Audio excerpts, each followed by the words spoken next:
ലോകത്തിലെ ഏറ്റവും വൃത്തിയുള്ള രാജ്യമേത് എന്ന് ഒരു മാധ്യമ സ്ഥാപനം പഠനം നടത്തി ഒരു പ്രഖ്യാപനം നടത്തിയത് ലോകത്തെ ഞെട്ടിച്ചു കളഞ്ഞു.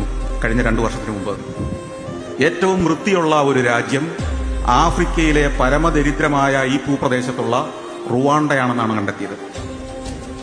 ഞാൻ റുവാണ്ടയുടെ ഉൾനാടുകളിലൂടെ സഞ്ചരിക്കുമ്പോൾ അവിടെ പലയിടത്തും സിപ്പ് ലൈൻ എന്നൊരു ബോർഡ് കണ്ടു.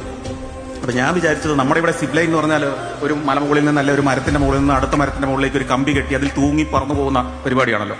അപ്പൊ എന്നെ കൊണ്ടുപോയത് ഈ സ്ഥലങ്ങളിലൂടെ എന്റെ കാർ ഓടിച്ച് കൊണ്ടുപോയത് ഒരു മലയാളിയാണ്. അദ്ദേഹത്തോട് ഞാൻ ചോദിച്ചത്, എന്താ ഈ സിപ്പ് ലൈൻ, നമുക്കൊന്ന് കയറിയാലോ? പറഞ്ഞു, ആ സിപ്പ് ലൈൻ അല്ല ഈ സിപ്പ് ലൈൻ. ഈ സിപ്പ് ലൈൻ അവിടെ കോവിഡ് കാലത്ത് ആരംഭിച്ച ഒരു കമ്പനിയാണ്. കോവിഡ് നമ്മുടെ നാട്ടിലേതുപോലെ തന്നെ ഐസൊലേഷൻ ഉണ്ടായി, ആളുകൾ പുറത്തിറങ്ങാതായി, ഉൾഗ്രാമങ്ങൾ ഒറ്റപ്പെട്ടു, ഗതാഗതമില്ലാതായി. ആ സമയത്ത് അവിടുത്തെ ഒരു കമ്പനി ഓരോ വീട്ടിലേക്കും ആവശ്യമുള്ള എമർജൻസി മെറ്റീരിയൽസ്